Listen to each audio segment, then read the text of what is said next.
Assalamualaikum warahmatullahi wabarakatuh. Alhamdulillahil malikil hakim al-jawadil karimil azizir rahim alladhi khalaqal insana fi ahsani taqwim. Ashhadu an la ilaha illallah wahdahu la syarikalah wa ashhadu anna sayyidana wa nabiyyana wa habibana wa syafi'ana Muhammadan abduhu wa rasuluh. Allahumma salli ala sayyidina Muhammadin wa ala ali sayyidina Muhammad wa ba'd. Qala Allah Ta'ala fil Qur'anil Karim. A'udzu billahi minasy syaithanir rajim.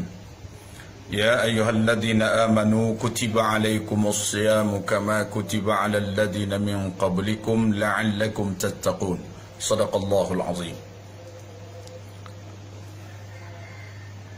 Hadirin hadirat yang dirahmati Allah, alhamdulillah, syukur kita kehadirat Allah Subhanahu wa taala.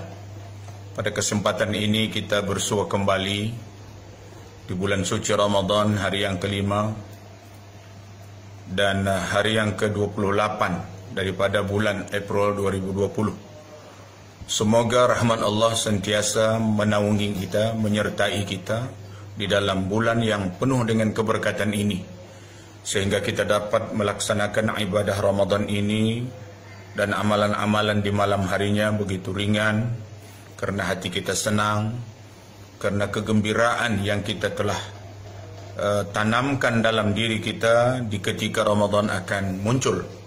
Karena ini sesuai dengan sabda Rasulullah sallallahu alaihi wasallam, "Man fariha bidukhuli Ramadana harramallahu jasadahu 'alan niran."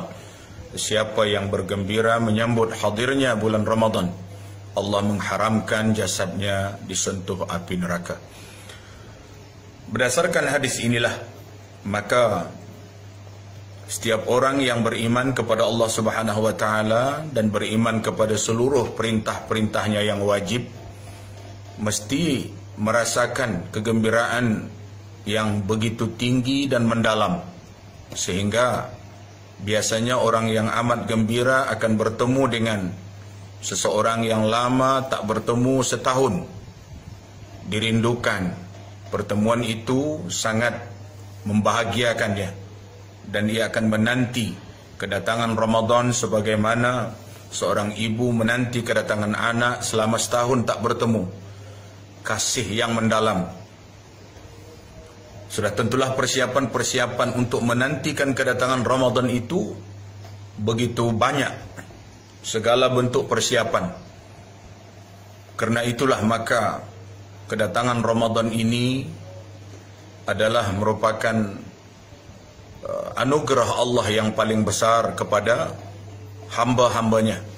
Karena di dalam bulan Ramadan, seperti mana yang kita banyak telah didedahkan oleh para alim ulama, keberkatan, kelebihan, lipat ganda amal dan ibadah, makbulnya doa, dan kasih Allah bertambah.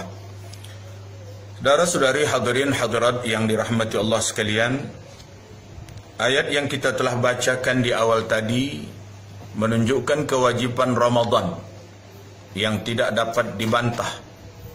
Wahai orang-orang yang beriman, telah diwajibkan kepada kamu berpuasa sebagaimana telah diwajibkan kepada orang-orang dan umat-umat sebelum kamu. Mudah-mudahan kamu menjadi orang yang bertakwa. Hadirin rahimakumullah, saya ingin berkongsi pada ketika ini dengan hadis qudsi daripada Allah Subhanahu wa taala, yang hadis ini berasal daripada Abi Hurairah dengan lafaznya, teksnya, an Abi Hurairah radhiyallahu anhu qala qala Rasulullah sallallahu alaihi wasallam qala Allah azza wa jalla kullu amali ibni Adam lahu illa siyam fa innahu li wa ana ajzi bih was-siyamu junnatun fa idza kana yawmu sawmi ahadikum fala yarfus wa la yasghab fa in sabahu ahadun aw qatalahu falyaqul inni sha'im walladhi nafsu Muhammadin biyadihi la khalufu famis sha'im atyabu 'inda Allahi min rihil misk walis-sha'im farhatani yafrahuhuma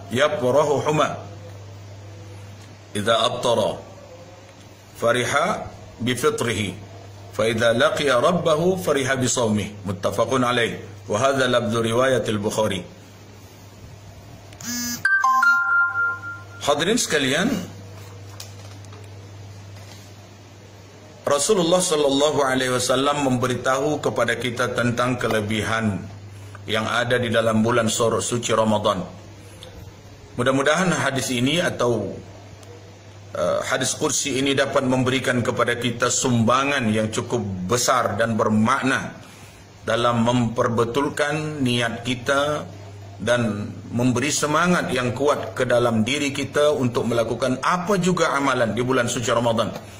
Karena Ramadan ini tidak lama, saudara-saudari sekalian, tuan-tuan, puan-puan, hanya sebulan, dan hari ini pun sudah hari yang kelima.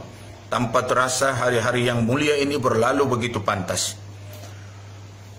Rasulullah sallallahu alaihi wasallam bersabda, dan Allah Subhanahu wa taala berfirman, setiap amal manusia atau anak Adam itu untuknya, illa shaum, melainkan puasa.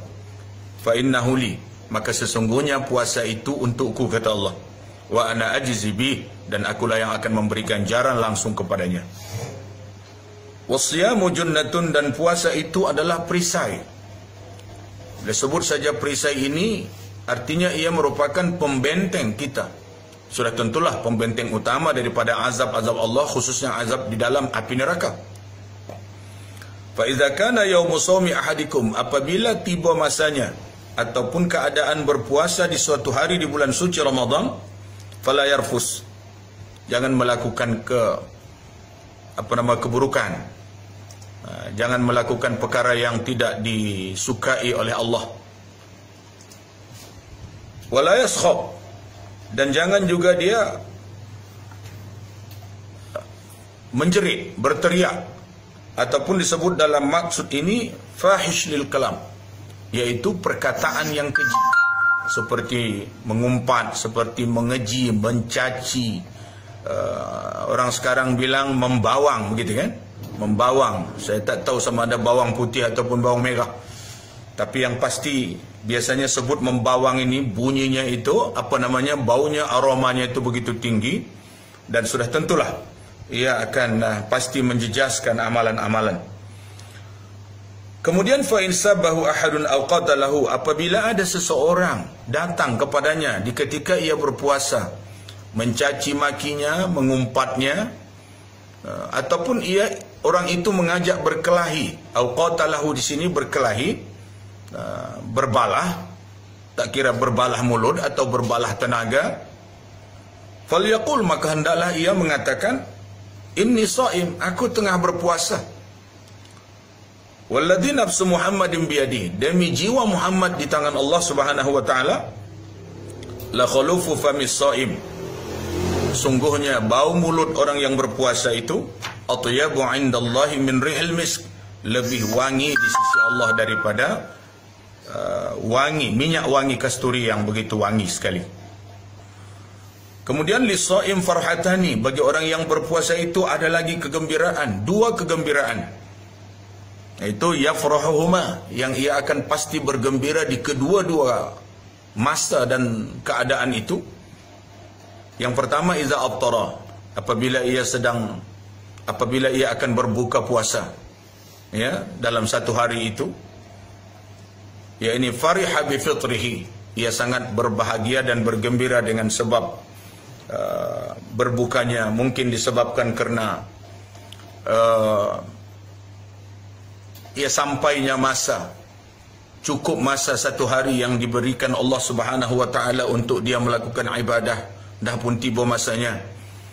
Di ketika itu, bersamaan dengan itu, perut pun sudah begitu kosong, dahaga sudah begitu tinggi, makanan sudah tersedia, aromanya sudah naik, minuman pun berbagai-bagai seperti adat dan kebiasaan kita ketika ini. Walaupun saat corona, tuan-tuan dan perempuan sekalian, saat PKP, tapi makanan untuk orang-orang yang berpuasa di rumah tidak pernah kalah, tidak pernah kurang daripada puasa-puasa yang telah lalu. Sama juga. Alhamdulillah, kita memandang itu sebagai suatu rahmat, nikmat daripada Allah.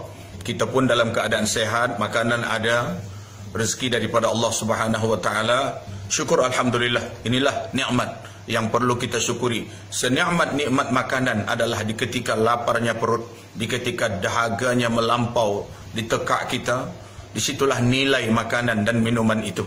Karena itu maka kalau Allah Subhanahu wa taala mengatakan bahwasanya antara kegembiraan yang akan dirasakan oleh orang yang berpuasa itu ialah ketika akan berbuka, memang betul, memang tidak ada siapa yang dapat membantah, sangat bergembira, sangat suka. Inilah kenyataan yang kita dapat di dunia. Kemudian yang kedua, kata Allah Subhanahu wa taala, wa idza laqiya rabbah, dan apabila ia akan menemui Tuhannya, fariha bisaumihi, dia bergembira dengan puasanya. Betapa tidaknya, seperti yang disebut di dalam berbagai-bagai asar ya oleh para sahabat, dalam huraian-huraian panjang oleh para alim ulama, berdasarkan ayat-ayat Allah Subhanahu wa taala dan hadis-hadis Nabi sallallahu alaihi wasallam tentang pertemuan dengan Allah. Bahkan kita membaca ayat ini dalam akhir suratul Kahfi, faman kana yarju liqa'a rabbih falyamal 'amalan shalihan wa la yusyrik bi'ibadati rabbih ahada. Dan di dalam hadis juga disebut, man fariha liqa' Allah farihallahu liqa'ah. Siapa yang bergembira menemui Allah, maka Allah akan pasti bergembira menyambut kedatangannya. Artinya pertemuan yang sangat-sangat membahagiakan. Tiada pertemuan paling bahagia di ketika seseorang itu dapat menatap wajah Allah Subhanahu wa taala di akhirat. Demikian mengikut keyakinan Ahlus Sunnah wal Jamaah, seperti yang disebut juga di dalam suratul Qiyamah yang disebut wujuhun yawma idzin nadhirah ila rabbiha nadhirah. Wajah akan kelihatan begitu gembira, begitu terang, bagaikan bulan purnama, ya, begitu cerah, dengan wajah yang sangat-sangat bahagia. Kenapa? Ila rabbiha nazirah, kepada Tuhannya mereka menyaksi ataupun bertemu dengan Allah Subhanahu wa taala. Tuan-tuan, puan-puan, saudara-saudari, hadirin hadirat sekalian, hadis ini muttafaqun alaih wa hadza lafdhu riwayat Al-Bukhari. Ada satu riwayat lagi disebut di dalam hadis, yatruku ta'amahu wa syarabahu wa syahwatahu min ajli. Ia meninggalkan makanannya, minumannya dan syahwatnya dari karenaku, ataupun disebabkan oleh aku, kata Allah Subhanahu wa taala. As-siyamu li, yaitu puasa itu adalah untukku, wa ana ajzi bihi, dan akulah yang akan memberikan ganjaran langsung, ya. Allah Subhanahu wa taala memberi ganjaran itu, ya, by hand lah. Orang sekarang kata by hand lah. Wal hasanatu bi asyri amsalihha, dan kebaikan itu akan diberi ganjaran 10 kali ganda. Tuan-tuan dan puan-puan sekalian yang dirahmati Allah Subhanahu wa taala, di awal tadi kita sudah menyebut bahwasanya bau mulut orang yang berpuasa itu adalah lebih wangi daripada bau kasturi. Subhanallah. Tapi ini tidak berarti jangan sampai tak gosok gigi. Ya, istilahnya berkondal di situ gigi itu kan. Gigi mesti digosok juga. Maksudnya menggosok gigi itu mulai daripada malam sampai kepada pagi, dan terus las ketika hampir tergelincirnya matahari, ketika waktu zuhur akan masuk. Jadi di situ stop, jangan lagi gosok. Kalau ada bau yang akan keluar daripada mulut, itu adalah karena kekosongan perut yang tidak diisi oleh makanan-makanan yang baru, atau pernapasan yang tidak ditempuh oleh makanan atau minuman, ia akan mengeluarkan bau. Tapi ada juga hikmahnya. Kalau tidak mau menghidup bau yang seperti itu, jangan cakap, jangan borak, jangan membawang, orang kata, sebab itu akan mengeluarkan bau. Jadi sebab itu maka kita gandingkan ini dengan hadis yang mengatakan bahwasanya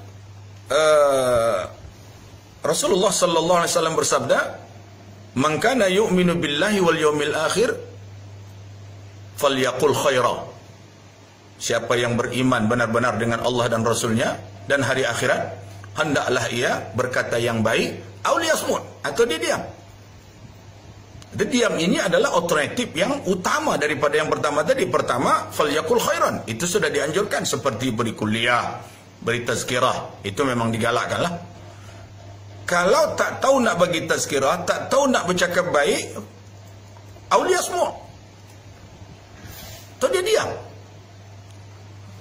Diam ini, tuan-tuan dan perempuan sekalian, ada kebaikannya. Sebab orang yang diam ni, dia orang tak tahu sama ada dia tak tahu, ataupun dia memang lupa, ataupun memang dia tak ada mood dan lain-lain. Orang tak tahu. Orang hanya akan beranggapan mungkin dia tak tahu kot, atau mungkin dia tak ada mood kot. Tetapi orang yang tak tahu bercakap, lalu nak bercakap juga, lalu keluar cakap yang tak wajar, confirm orang kata memang betul-betul tak tahu keadaan, tak tahu situasi. Mesyuarat untuk buat program ceramah, tiba-tiba dia mencadangkan supaya masjid mengadakan satu bentuk lapangan sukan olahraga. Tiba-tiba je orang nak buat ceramah. Jadi perkataan itu ataupun ungkapan itu akan menjadikan dia dituduh langsung sebagai orang yang tidak mengetahui akan suasana, situasi. Atau mungkin sebelum itu dia tertidur ke, ataupun dia leka ke dan lain-lain. Tapi kalau dia diam, orang tak kata apa. Biasalah dalam mesyuarat, orang yang diam, yang tidur pun ramai. Tak ada idea. Orang hanya akan mungkin mengatakan, mungkin, barangkali dia tak ada idea kot, dia malas kot, tak ada mood ke. Jadi ini sebabnya. Sebab itulah maka auliyasmun itu begitu penting. Tak tahu nak cakap apa di bulan Ramadan, diam. Sebab diam itu akan menyelamatkan dia. Hadirin sekalian wal hadirat yang dikasihi dan dirahmati Allah Subhanahu wa taala, dan kita sudah sebut juga tadi, fala yarfus, ya, jangan. Yarfus ini adalah perkara-perkara yang mungkin membangkitkan syahwat lah.